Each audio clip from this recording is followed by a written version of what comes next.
As minister, I have several Dennis Brown favorite songs. In fact, I love his entire catalog.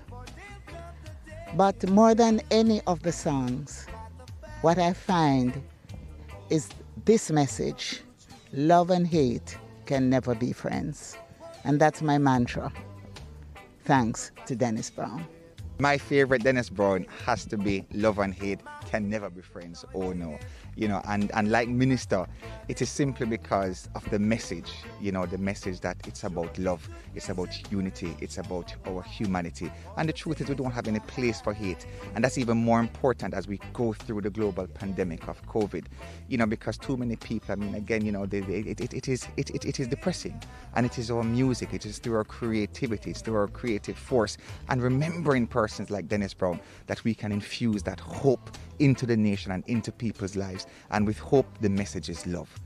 So for me, that has always been my favorite Dennis Brown song. These are words from Here I Come, one of Dennis Brown's greatest hits, amply convey the resounding mission of his life, which was to spread love.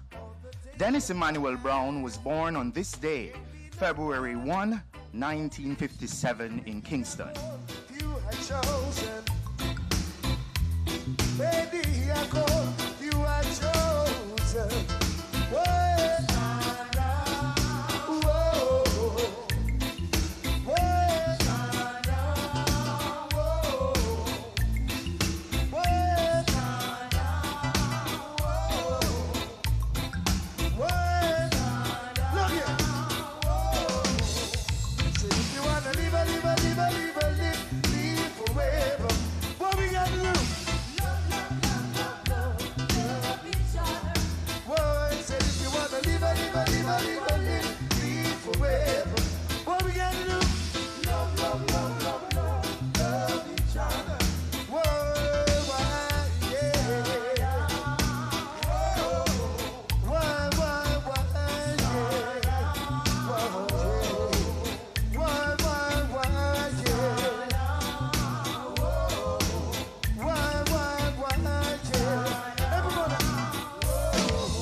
Time, and I played it here this time. Played all the while, and I played in a ragamuffin style. Played in a different style. Played every time. Played all the while. Yeah, this world will only mine. Oh yes, if this world will only mine. Oh yeah, look it. Loving combination, you give me inspiration. Good vibration, both day and night. Whoa, whoa, whoa, whoa, yeah. Really and truly, you give me good vibe. Whoa, yes, you give me good vibe all the time, both day and night. Give me a good vibe, both day and night. Give me a good vibe. Look here. So if you wanna live forever, what we gotta do? Love each other. Whoa, say if you wanna live forever, what we gotta do?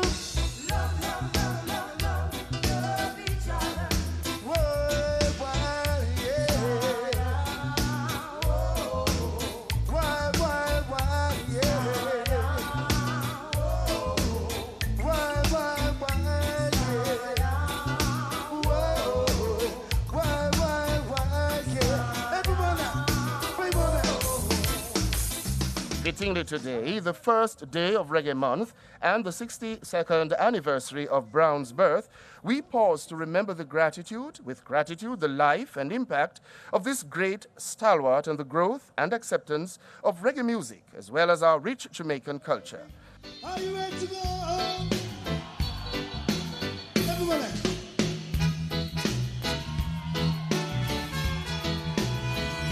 For love's, yeah. Look at it. Oh, love's got a hold on me. Oh, love's got a hold on me. Look it. Early got me each night. Then the feeling is right. But you hold me tight. Let's make love to the morning light. Said your love's got a hold on me. Repeat it again. Love got a hold on me. Baby, love got a hold on me. Whoa, love got a hold on me. Look, don't try to chase me. Loving me, it's so easy. Let your feelings flow. Let your love go. All your love got a hold on me. Repeat it again now.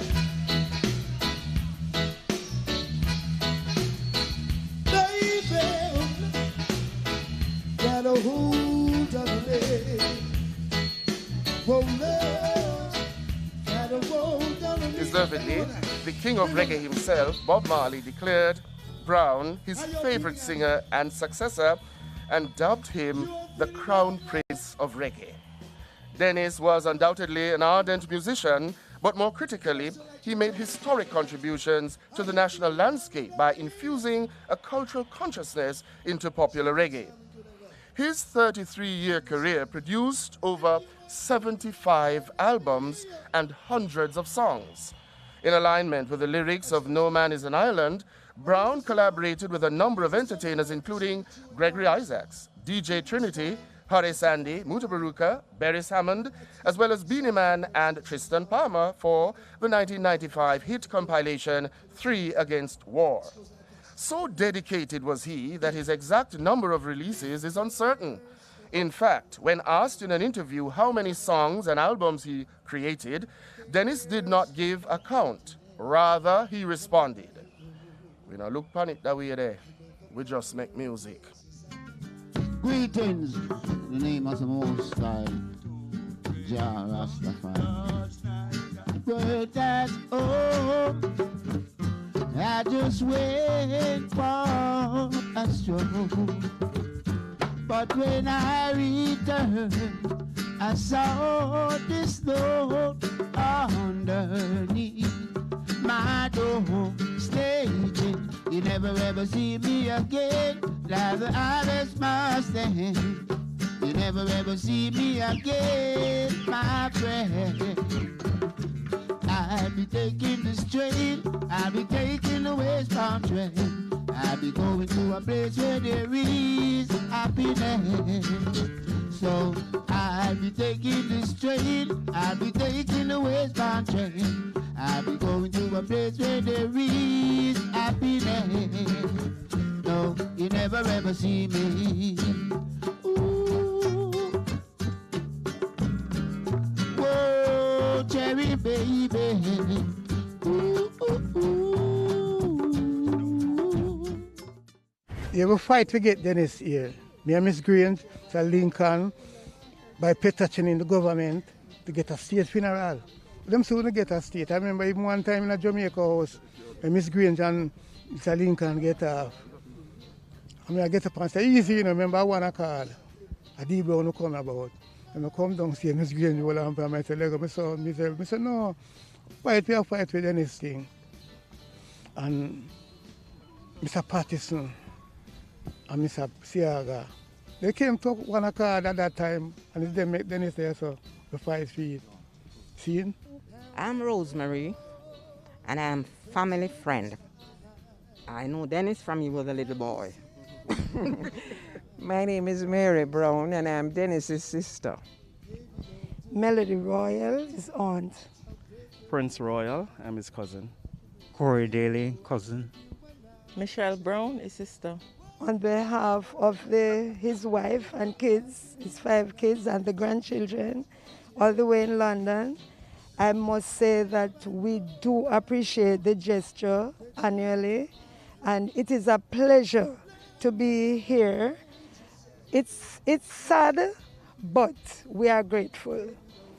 Well, I think it's a good tribute to Dennis Brown. We see how much Jamaicans and overseas personnel look up to Dennis because he's always preaching about love. And, you know, at a time like this, when we're going through a pandemic and so many difficult times, nothing better to preach about more than love at this time. So Dennis is always advocating love for all Jamaicans and people around the world. So his songs will ever continue to live on, and I hope people will, you know, live by them and continue to cherish, you know, everything that we're doing for him. And we're thankful for everything that the Ministry of Culture, Gender and Entertainment have been doing over the years. And we as a family are very proud to be here representing for his family overseas and of course everywhere else around the world. It's a small family, but you know, we really have to say thanks and to everyone who has supported over the years from ever since.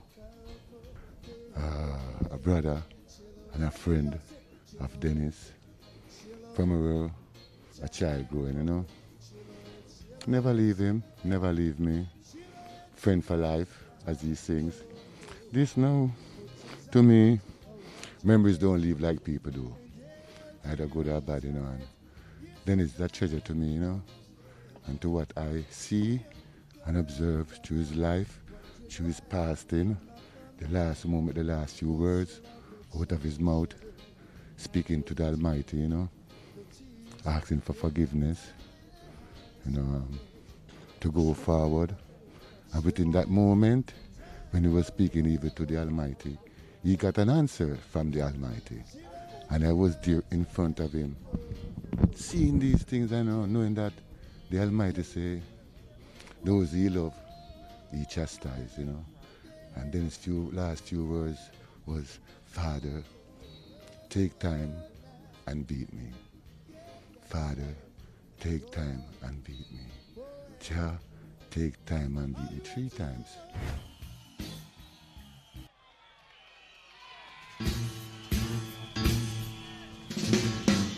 Sound like that, they sound like you. Wait! Whatever you ready, take it away. Sound like that, they sound like you. Sound like that, they sound like you. Yes.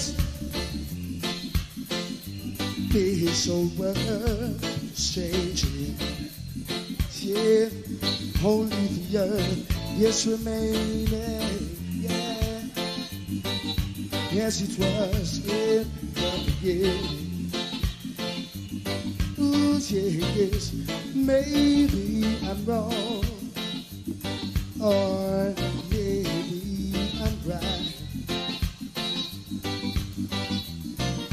But if we all should unite, then we would all see the man who just way it sound like that little sound like cool, sound like that, sound like cool, sound like it up, sound like cool, sound like it hot. Some like it cool. Look at this so bad. You gotta be careful. Yeah. Try to make a way for the children. You gotta be careful. And in later days to come, you'll be repaid by the mighty God. Sound like it up, you sound like it cool. You sound like it up, you sound like it cool. Sound like it up, sound like it cool. You sound like This morning we're also observing the 62nd birthday of a man who gave so much to reggae music, a man who served Jamaica very well as a cultural ambassador and whose legacies continue to inspire countless people across the world. You have heard the story of Dennis Brown's life and career, and we all agree that the boy wonder, in quotes, was simply amazing.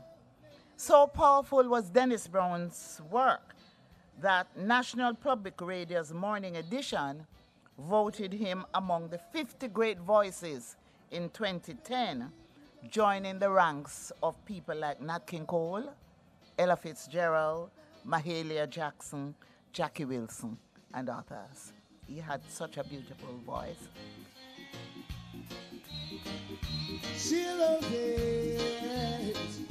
Yeah, isn't took a walk in past your house late last night. All the shades were pulled and drawn way down tight. From within the dim light passed two silhouettes of the shade. Oh, what a lovely couple they made. Silhouettes, let me all say silhouette, silhouette, time, whoa. Silhouette, silhouette, silhouette, silhouette, silhouette, time, whoa. Put his arms around your waist and held you tight. Yes, his eyes on the stage. Yeah, good night. Wondering why I'm not the man who silhouettes on the shade. I couldn't hide the tears in my eyes. Silhouette, silhouette, silhouette, time, oh. Silhouette, silhouette, time, oh. Yeah, yeah. Whoa, yeah, yeah. Whoa, now. Yeah, yeah. Whoa, now. Whoa, yeah. Are you ready to roll? Dennis Emmanuel Brown from the tribe of Joseph has given us all important lessons through his music. His humility, which was something that was just unbelievable. Dennis was humble, dine with kings and queens and walk with beggars. That is what the music is about, humility. Greatness, but humble. Look it. I can't believe that it's taken the way that you made me feel. Yes, it's sad and deep down inside. So it's a feeling I cannot tie. No, she's never been unfaithful to me. So will always be. Never been unfaithful to me. As far as I can see, she gave me love in the mornings, in the evenings too. She gave me love in the evenings too. She gave me love when I'm lonely, so I will never felt blue. Gave me love in the morning, in the evenings too. Right up the center, right on, right on, right on. Right up the center, right on, right on, right on, yeah. But when I whoosh, I can't believe that it's real, no. The way that she made me feel, yeah. It's hurting deep down inside. So it's a feeling I cannot hide. No, she's never been a good to me. So will always be. Never been unfaithful to a man, as far as I can see. She gave me love in the mornings and in the evening too. She gave me love in the evening too. She gave me love when I'm lonely, so I never felt slow. She gave me love in the morning, the evening too. Bye bye, bye bye, bye bye, bye bye. Yeah, yeah.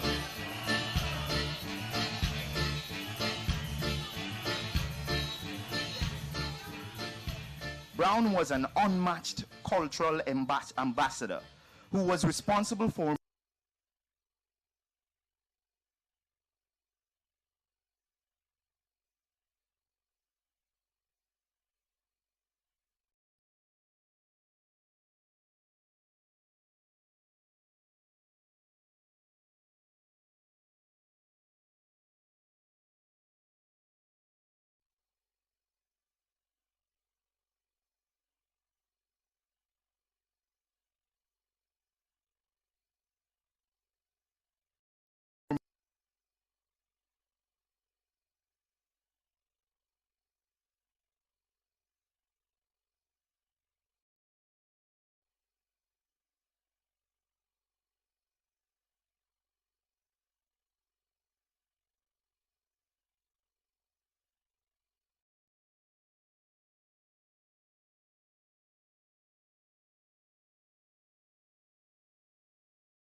Jamaica, home of the resilient, passionate and hard-working. A people and a nation who have achieved and defied all odds, working to keep their economy growing, their country thriving, from investments made in innovative opportunities and exports demanded globally. We have a vision, now within our grasp, where Jamaica becomes the place of choice to live, work, raise families, and do business. We will not let go of this vision. We will grow. We will overcome these challenging times and look to the future with hope and positivity. These are special times. The world as we know it has changed, but home will always be in our hearts. And in Jamaica, you can always find a home. Think you know Jamaica? Look again. You will be surprised. What if they knew that you abused her? Her family? Mr. Jones.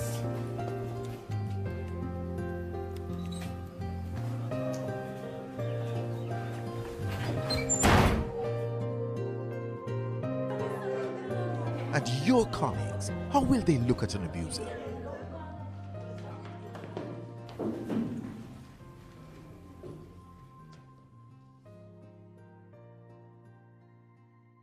When the law comes knocking, you'll have nowhere to run. Mr. Brown, you're under arrest. Please get up, hands behind your head and interlock your fingers. Turn your back on abusers. Report gender-based violence to the police. There's no excuse for abuse. Call the Bureau of Gender Affairs at 876-754-8577.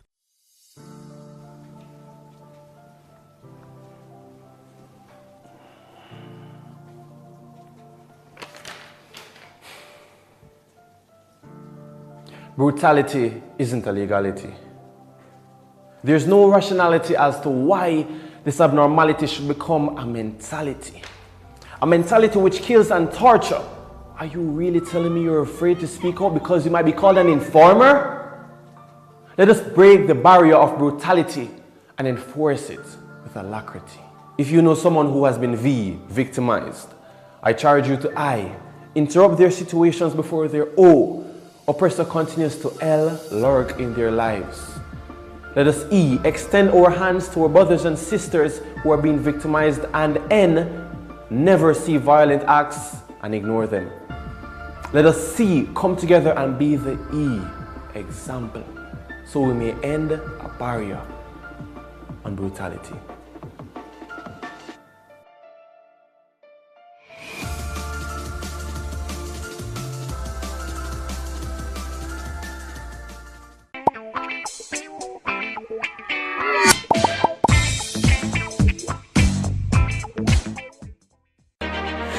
Jamaica and its workforce are advancing quickly. Life-changing opportunities are arising. You need training and support. We are the Renewed Heart NSTA Trust, committed to providing new and emerging skills training. And we have a distinguished panel for you today, including, of course, our very special guests. Let me just tell you who they are. Zachary Harding, who is the Executive Chairman of Delta Capital Partners. He is Group CEO, Stocks and Securities Limited, recently accepted into the Forbes Business Council, the foremost growth and networking organization for successful businesses overseas and leaders worldwide. We have Ronald Young, Managing Partner, Young Law. And in addition to me telling you about the special guests that we have, panelists that we have today, they'll tell you a little bit more about themselves in terms of their connection with the music industry later on, in just a few minutes, actually. Also have Daddy Barnes.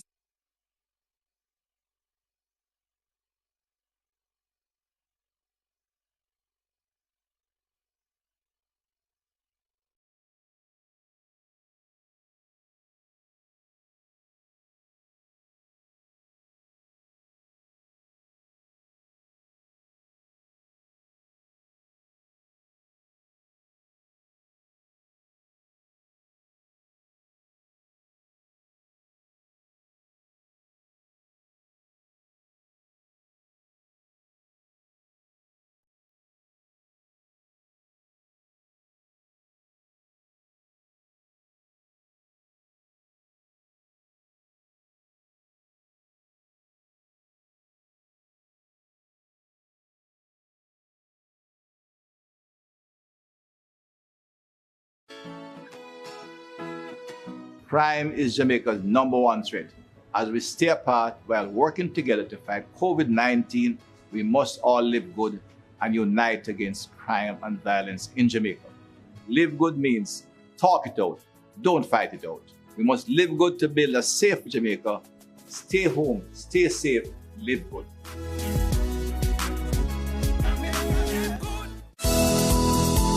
Reduce your risk of viral illnesses like the flu and coronavirus. Wash your hands frequently with soap and water. Cover your nose and mouth when coughing with a tissue and dispose of it. Avoid close contact with anyone with the cold or flu-like symptoms. If you think you've been exposed to COVID-19, stay home. Self-isolate immediately and call 888-1-LOVE. That's 888-663-5683. A message from the Ministry of Health and Wellness.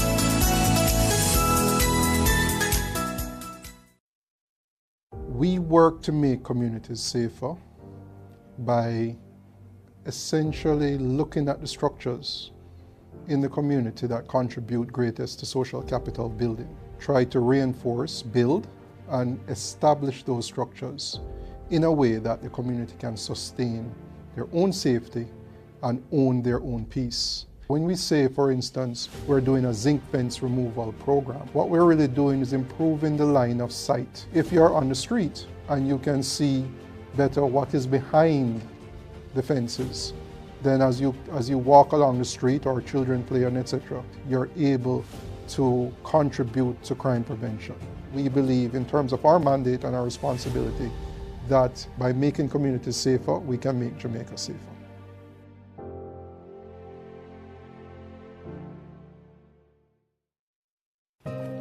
What if they knew that you abused her? Her family? Mr. Jones.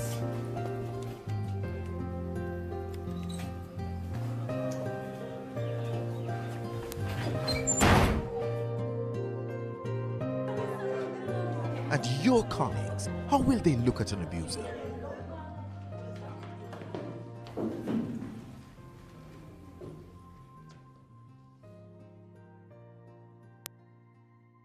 When the law comes knocking, you'll have nowhere to run. Mr. Brown, you're under arrest. Please get up, hands behind your head and interlock your fingers. Turn your back on abusers. Report gender-based violence to the police. There's no excuse for abuse. Call the Bureau of Gender Affairs at 876-754-8577. The following is brought to you by the Office of the Prime Minister. I'm saying to every single Jamaican, you will decide how this pandemic ends. If you wear your mask, if you maintain the physical distance, and if you decide to take the vaccines. This conversation about structuring. I didn't say earlier, and I'm going to go back to the panel, I didn't say earlier that we'll be taking your questions later on in the program, just so that our audience knows that we're going to be taking your questions later on in the program. So let me go to you, College, as the only woman who's going to be a panelist. I'm the moderator. I'm very happy to see you. We'll go right ahead, College. Thank you so much, and good evening to everyone. And since I know we're all short on time, I won't repeat all the thank yous and such. But it's great to be a part of this panel, especially since I've had the distinguished privilege of working with each of my fellow panelists. Zachary had mentioned 25 years. I remember seeing him DJ many a lifetimes ago. Ron Young, of course, used to put on the best parties when I was a young woman and he was a young man. I'm going to say that Daddy Barnes is the baby of the group right here, even though he has years of experience himself. And we've had the privilege of working together. Kabu, you mentioned earlier that, you know, we go way back, and you and Simpson and I. So I can attest as well that this panel knows what they're doing. As a practitioner in the music industry myself, I've had the privilege of working now for nearly 30 years in the industry, something I'm very, very proud of. And I absolutely, unequivocally support the argument for structure. Structure is very important. Structure does not need to be formal. Structure does not require a written contract that everybody signs to. We are people who believe in each other, and handshake agreements are still very important. And sometimes deals are worth more than the paper that they're printed on, but there has to be some sort of structure. So let's look at some of the roles that any good artist needs to consider when they're building up their team. The first and most important person, as I think everybody else here will agree, is the manager. The artist manager is the most important person after the artist. And it's important from my perspective that any manager that you choose first must be trustworthy, which means that if it's your auntie, your uncle, your friend, your sister that you trust, that's an important step. However, trustworthiness doesn't trump competence. So you want to find someone competent. So you start with someone trustworthy, and if they're good at this level, but you have scaled to that level, then you get someone else. You may choose not to replace the original person. You may choose to augment them, add to them. So you have your key manager, you have a support manager, but you absolutely must find the competence once you have the trustworthiness, and transparency is most important. You're going to need 3 managers, a business manager, a personal manager, and a brand manager. We'll get into that more. The booking agent or the live agent, like the manager, makes you money. So you want to get those first. The artistic director is important. The attorney, important. The publicist, important. Your stylist, your promoter. When I say promoter, not show promoter, I mean radio and streaming promoter. Your label or your distributor, your crew, which is a whole other set of people. Your musical director, your lighting director, tour manager, road manager. I'll provide a list. We don't have to go into that detail right now. And your personal assistant. And when you want to know which way to break them up, people always ask me, what's more important? Who do I get first? And I'll say this briefly. Your manager, your booking agent, your publisher, your promoter, that's radio and streaming, your label and distributor, and your attorney, these people make you money. So you want to get them first. You want to put those people in place first. And the attorney may not make you money literally, but they make sure that you don't lose money. So your attorney is very important. I know two good ones that I can recommend. Your publicist, your artistic director, and your stylist are very important because they keep your brand going so that you can make money in the future. And then, of course, your crew is important because if you don't have a good live show, you're not going to be making consistent money. So even though you're spending money on them, that's an investment into your art so that you can do better. That includes your tour manager, road manager, musical director, lighting director, your engineer, stage techs, band dancers, vocalists. And if you're a Jamaican artist, you're gonna need a DJ. And that is your core team. There are other people that you may need to add to your team, but you need to have some structure. Some of these people work with others, right? For example, your brand manager may work very closely with your stylist. Your musical director might work very well with your lighting director. Maybe some of those roles are doubled up, but you must, in my opinion, have some structure. Thank you so much. Wow, thank you so much. Thank you so much for that, Carlet. That was concise, but really speaks to the enterprise that we're talking about. If you're talking about enterprise and who you need on your team, I think you've just kind of laid that out for us. Zachary Harding, we want to get to the law, but Zachary Harding, you've been involved in this from many, many different levels and have had the experience on the ground and in many other sectors. Talk to us a little bit about what you are bringing to this space this afternoon, but also what is your perspective on structure? So thank you very much for having me. It's an absolute pleasure. You know, to come from a country that boasts the likes of a Bob Marley, Usain Bolt, Marcus Garvey, Sean Paul, Shaggy, Beanie Man, Bounty Killer, and of course Chronix is an absolute privilege. It just feels good to be able to rattle off that list. And I say that with pride because I'm actually sitting here in Barbados. Let me not bother comment anymore. I'm just proud to be Jamaican. Let me just leave it there. So been at it for some time now, but in different capacities. Brief chronology and history, which Carlet would know very well. Started out as a DJ, dropped out of university, went to law school, hated it, wasn't for me. Sorry, Ron. Well done. You stuck to it. You won. Well done. All right, sir. Wasn't for me at all. I went to UA for the year, but I just had no interest in going for years 2 and 3. I'm a street guy. I like the road. I like to be on the road. So I used to have parties. Got a little bit frustrated because every time I'd have a party, I never really liked how the DJs played. So I was like, you know, I'd love to be a selector because I know what I want to hear when I'm at a party. So learned to DJ and started DJing at my own parties. And then my brother, Jeremy Harding, the legend, he was away at school in Montreal. He was actually at McGill University doing chemical engineering and was in his 3rd year, just didn't like it either. He was DJing and both of us grew up as musicians. So he played guitar and flute and a bunch of other things. And I played drums and steel pan and trumpet. And we both sang in the choir at Jamaica School of Music at the time, which is now Edna. So we both had a passion for music. He left.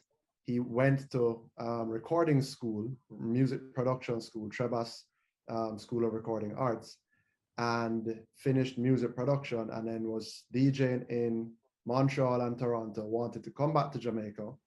And I was the guy that was in the streets. So I was like, yo, if you come back to Jamaica, let's do something for the music. You know, I want to really have an impact on the music. So, you know, here are 2 quote unquote uptown kids from Campion, big up Ron Young, Ready Strong, saying that they want to be involved, and Carlet, yes, saying that they want to be involved in reggae music and dancehall music. And so Jeremy was coming home and he said, you know, think of a name for a label because I want us to start a record label. Thought about it and I was like, Jeremy Harding, Zachary Harding, 2 Harding brothers. 2 Hard Records. So that was the name of the label. And then he came home, we built the studio. He was a, you know, musician, producer, engineer par excellence.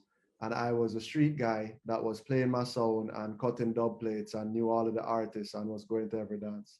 So that's a combination of what started things. So I would bring artists up to the studio at 8 Jackson Road to voice doublets for my sound syndicate. And then Jeremy would have made some wicked beats. And so as the artist would come up, we'd just be like, yo, Ron, we have a new bad juggling, thanks for the dub plate. You want to, jump on this thing? So Ron would be like, yeah, man, all right, cool. And he would voice a tune and give us. And so we put together the first sets of juggling. The first juggling was called Fearless, which you guys would know for Sean Paul's single, Baby Girl, right? And there are several other hits on that. And that was the first juggling that we put out. So then I would go, down to Dynamics, Sonics, wherever we get the records actually physically pressed. I would then travel overseas, carry them up, go to a radio station, do an interview, and actually physically give the 45 to the radio disc jock for them to play. At the time, I used to also DJ at a place, and there was this kid that used to come there and sing. And, people are like kind of questioning, boy, does this guy really have a future in music? What's going on? And I just saw brilliance in him. And I said, this guy is going to be a Grammy artist one day. And I signed him to management. And that kid, who people would know as Sean Henriquez, is who later became Sean Paul.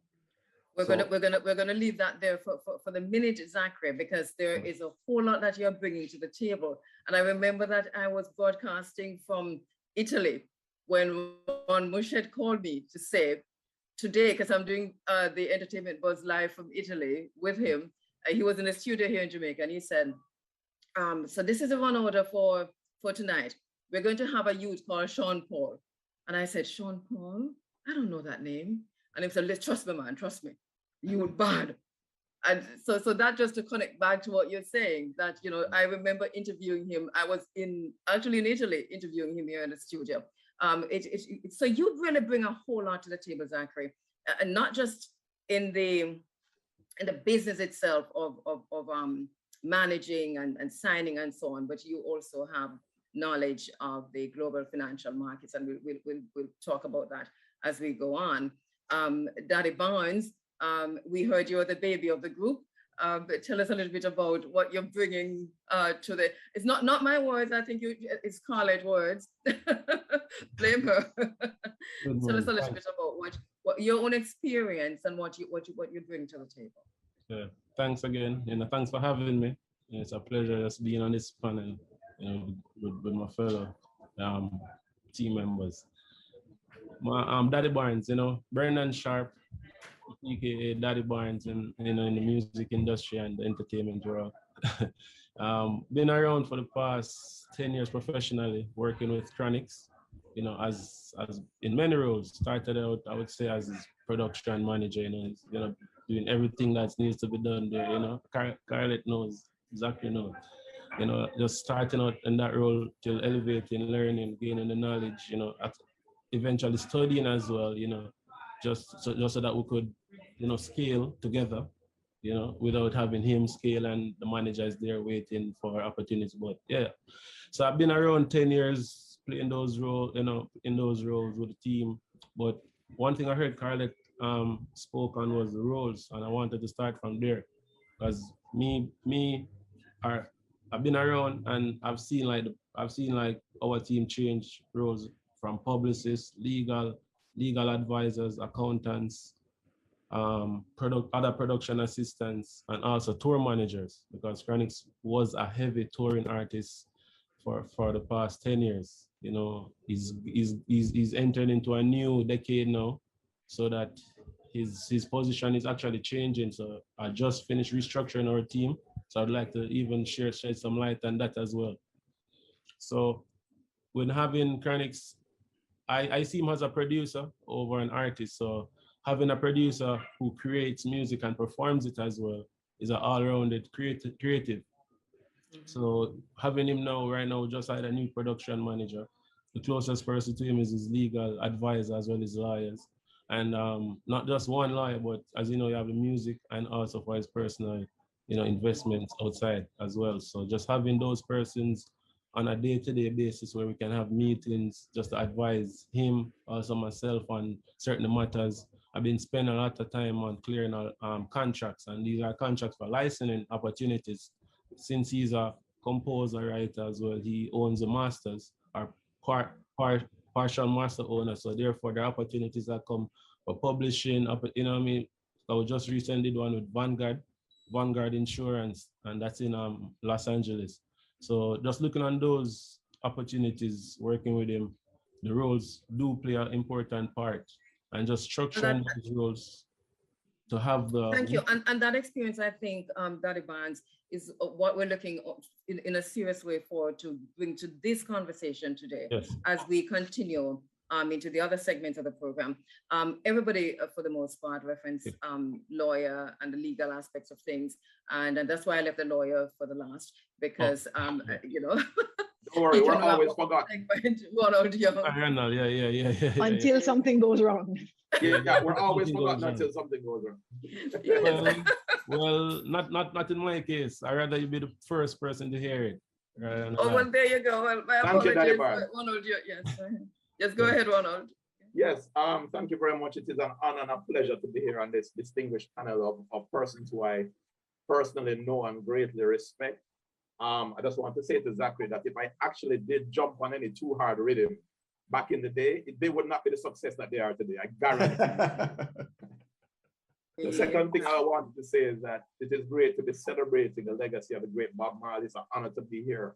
For that reason alone, I felt like breaking into the song. Jah would never give the power to a bald head, but it would be self-defeating for Zachary, myself, and several others. Oh, okay. So let's just get into what is the role of a legal advisor. I think Carlet started off beautifully by outlining a manager's role and publishing and all of those things. What I will just summarize and say, and despite the fact that I'm a lawyer, I'm not that long-winded, but I will say that the manager, I think, helps you to earn money, and I believe that Carlet actually said that. Your financial advisor helps to advise you on how to save and how to spend your money. And a legal advisor, as Carlet did hit upon, is a person who helps to protect your money and to stop you from losing it. And so it is a very important role for many artists, and that's why I believe that Daddy Barnes is so closely aligned with them. In order to do this, we have to be effective negotiators.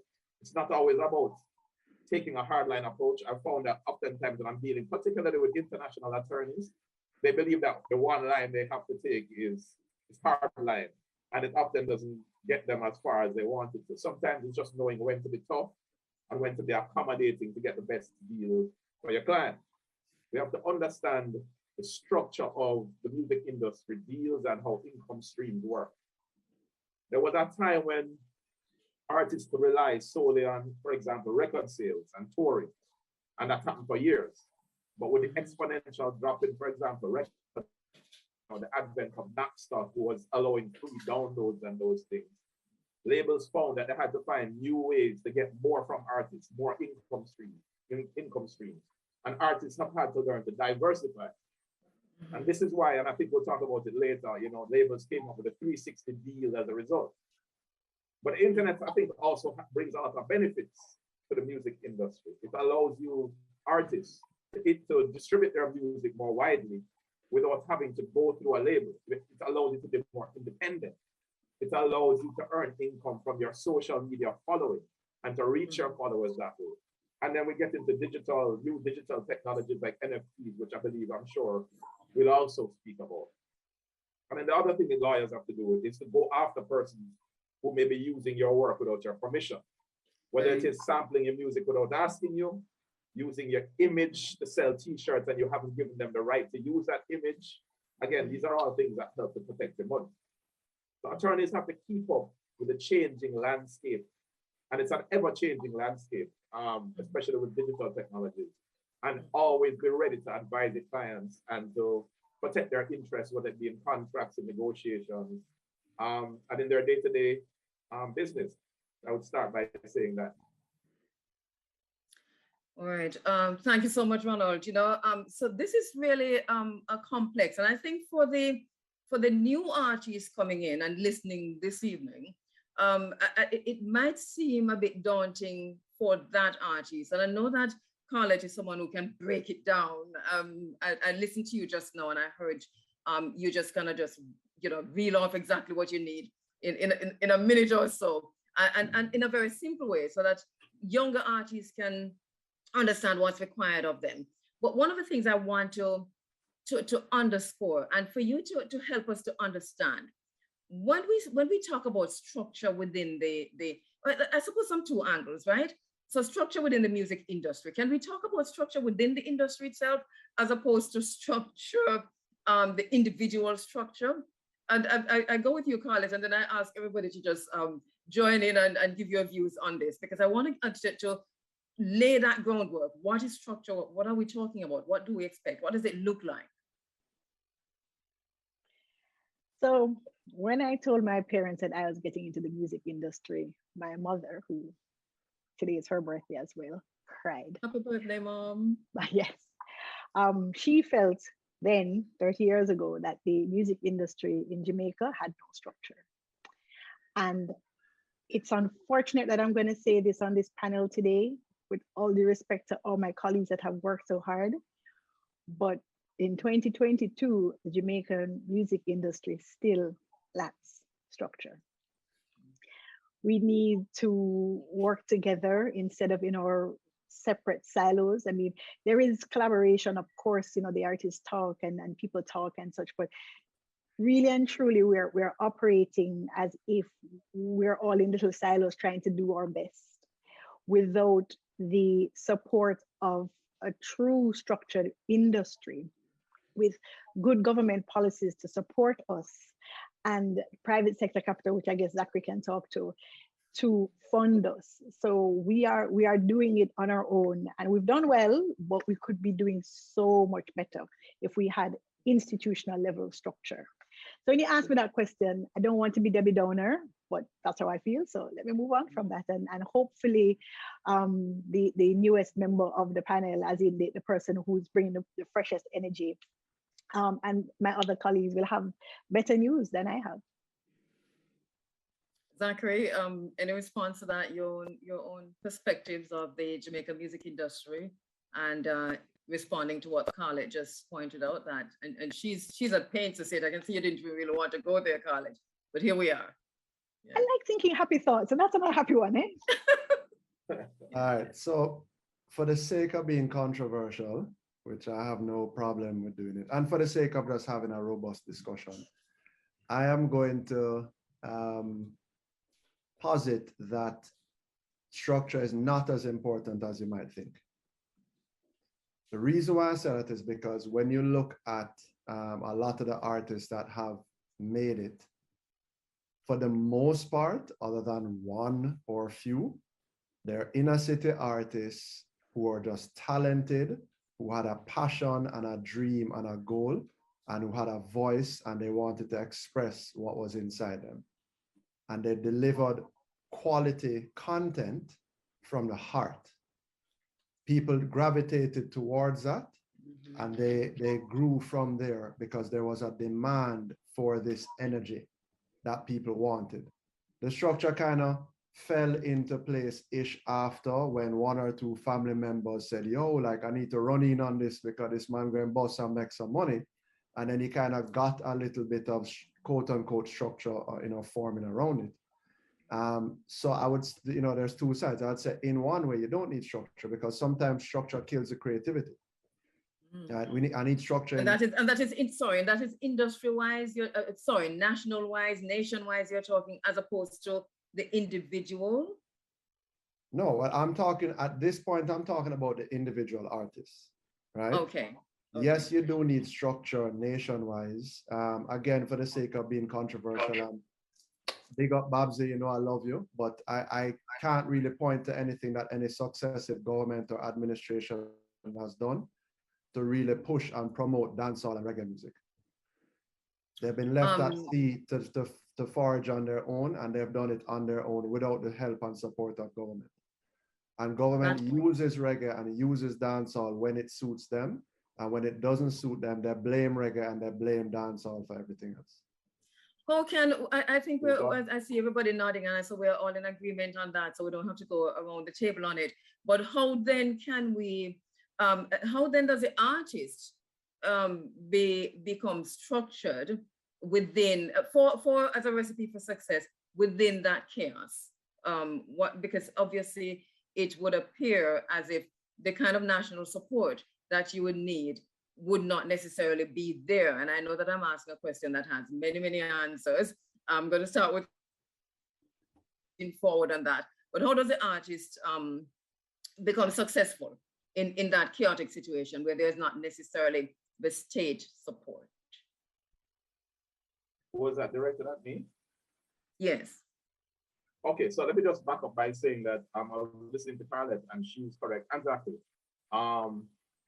What Carlette said is that there's still not enough structure in the industry, and I agree with her. From the legal side, I have seen growth. I remember artists 10 years ago coming to me once in a blue moon to say, I got into this contract, I need to now get out because I didn't read it properly and there's a problem. Forward 10 years, I'm now getting people coming to me, much more artists and producers coming to me saying, I have received a contract from a third party. There is no way I'm signing it until I have you look at it. And to me, that alone is a great leap forward in mentality. In terms of structuring, I think that this is where everyone on this panel comes in. It starts first with a microcosm of the artists themselves. Who do they put around them? And again, as others have said, I think it starts with a good manager, because that manager will bring in your lawyer, your publicist, your financial advisor, and so on. So the structure can start there, but I also have to agree with that I haven't seen it on a governmental level where there's been that support for dancehall, reggae, and so on, except for the purpose of jingles, political jingles, getting support in small ways. And when things are really bad, they may say, okay, we're going to give you a handout of X so that you can improve during this bad time. From a legal perspective, one of the initiatives, and a governmental perspective, one of the initiatives that I wanted to speak about was the fact that instead of giving handouts, if the government would create a fund, and that fund would be able to fund accountants and lawyers to take action against international infringers, then they could always get that money back once the case is good. Once there's merit to the case, it would allow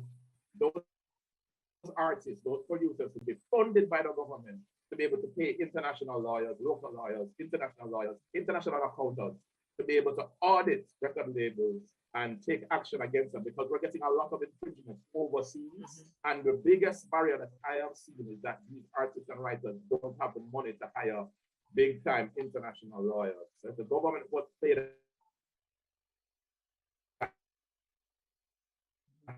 hand in funding that, I think we knew that can be collected for artists and bring it back into the funding.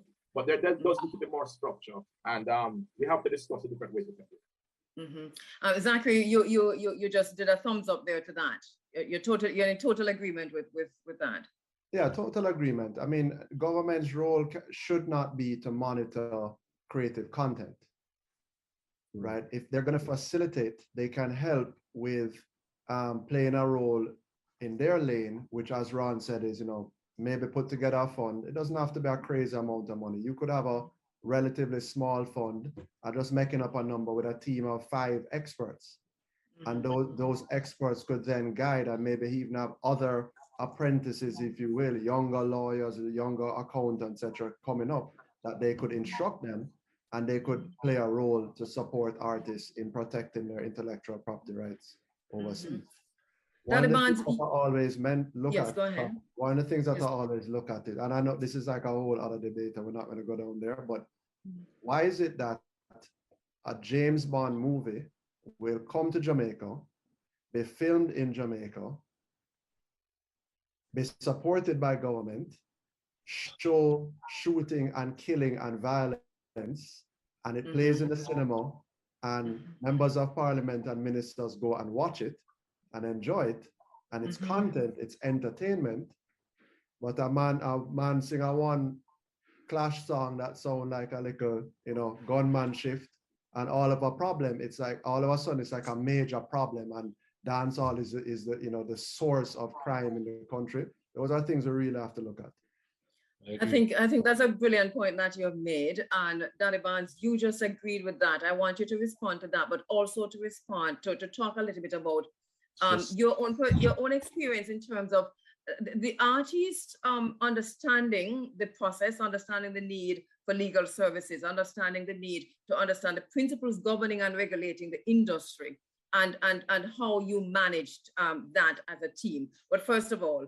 respond to Zachary. Yes, thanks again. I'm in agreement with everything that Carolette said as well, in terms of everything starts mostly with like friends, you know, our associates getting together and creating freely, because they're not thinking about the other aspects of legal advice or those things in the studio, because when I'm thinking about it, just today I was at the studio with this young artist, and I'm not sure how we ended up there, but when he got there, he asked me, I want to have our talk today, how do you do it with Chronix?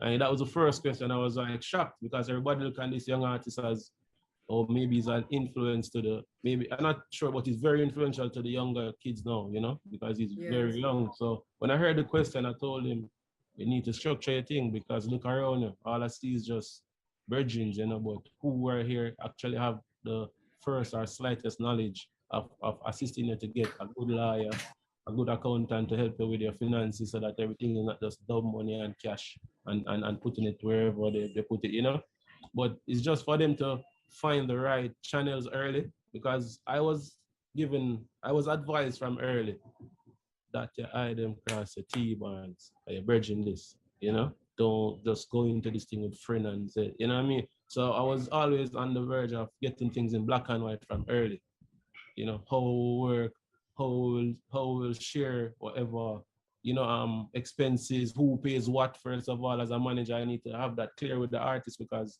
the lifestyles can get wild sometimes, especially in terms of studio or production. And then, they expect the managers to pay that, when better in fact is a label. A label should be paying that. So if they are independent or signed, they need to have that wholesome ecosystem that's around them that can just support them in those areas, And in terms of legal or for to choosing a lawyer, you need to know where you operate, because there are systems in place. If you think about the diaspora, Florida, the New Yorks, the Atlantas, go straight to UK and to Kenya, Africa, or wherever, the Caribbean, in a sense, we can just think about it as structures there, systems are there, but nothing, I would say, is here locally that is in place to say, how do we govern our music? In terms, as artists, the younger artists, they are just learning about masters now, so everybody's now negotiating with producers about splits and stuff. But then, as I saw how it was, a virgin just got to the studio, he gets paid, he gets bought out, or he accepts a buyout, and then he moves on, to the next producer, accept a next buyout, move on. 10 years later, publishing is a main stream of income for artists. When they check all the contracts, they are all buyout contracts instead of, artists or side artist agreements. So it's just very important, to gain knowledge or have the right, I would say, even if it's a friend in the start, to just get you to the right people, or put the right people in that circle, so that you can benefit.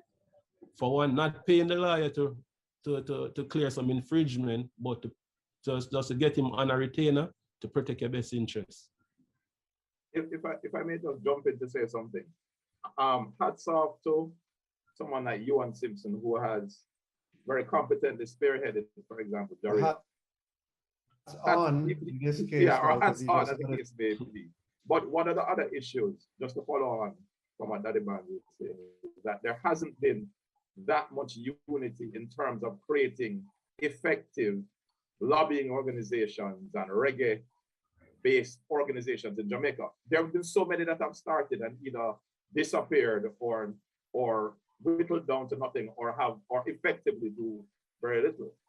And I think we have to find a way for industry players not to just throw up another entity here and there and to have 30 different reggae industries, but to find a way to come together and create one cohesive lobbying organization to lobby the government for better policies that will positively affect the entertainment industry. That's my 2 cents. All right, some really, really great points and issues being raised in the space. We're going to cool ourselves down a little. with Kiswani, and I understand that he's all queued and ready to go. It's the entertainment for today. We'll come right forward to the discussion, the conversation after we hear from Kiswani.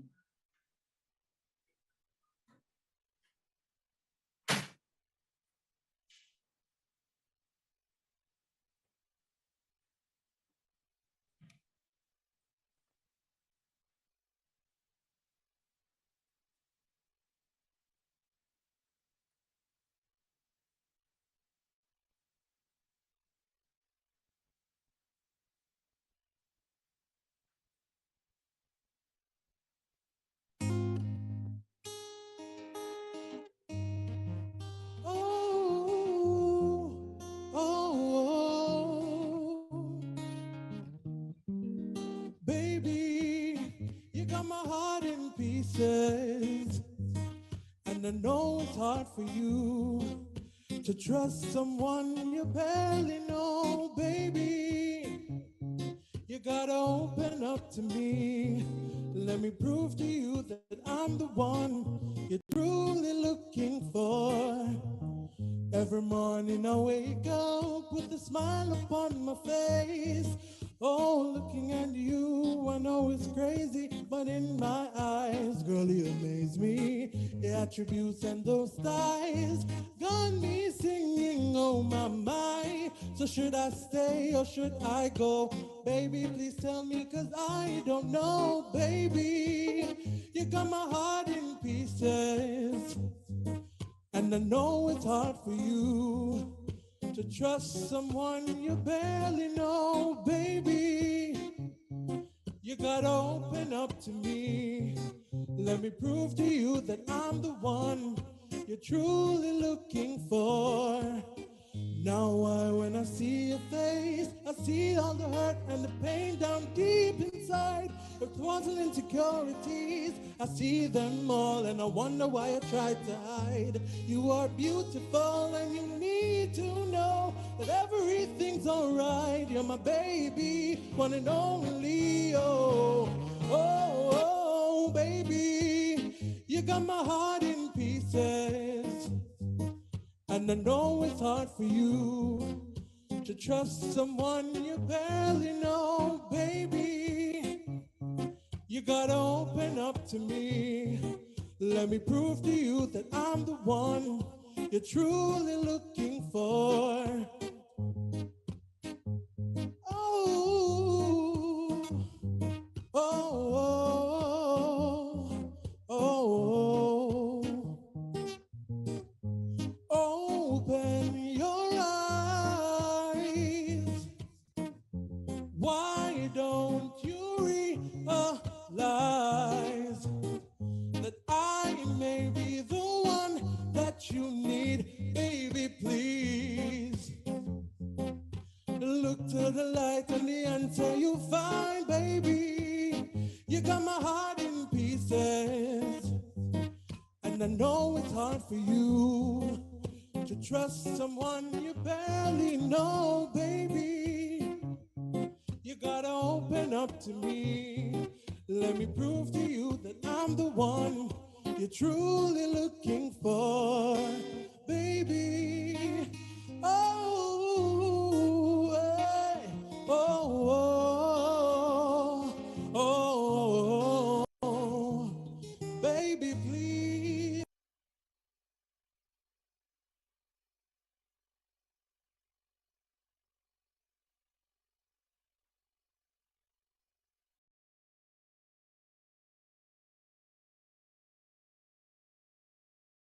Me, baby, baby, please, baby, please, oh, oh, oh, baby,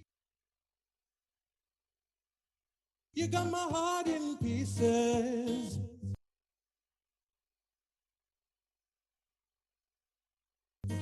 and I know it's hard for you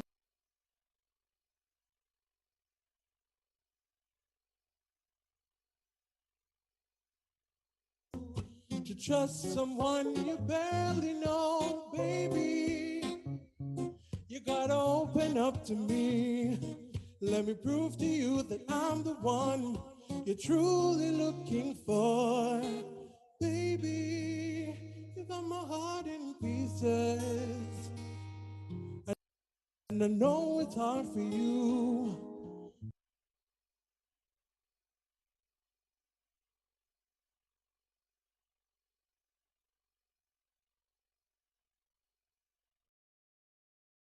To trust someone you barely know, baby. You gotta open up to me. Let me prove to you that I'm the one you're truly looking for. Oh. Wow, wow, wow, beautiful. Love that one. Love that one from Kizwani. Baby, you've got my heart in pieces. The title of the song, they tell me, is that it's called Unity, but I think it's Baby, You've Got My Heart in Pieces. let me prove to you. Well, you're inside of the Reggae Open University's celebrating Route 77, Bob Marley's 77th birthday. This is produced by the Bob Marley Group of Companies and the Jamaica Reggae Industry Association. This is in partnership with the Ministry of Culture, Gender, Entertainment and Sport, and of course with IRI FM. We're looking at the topic, to structure or not to structure. We have heard be mindful of. And can I start with you on that, Khaled? Sure, but for that one, I really want to hear what Zachary has to say. It is certainly challenging for artists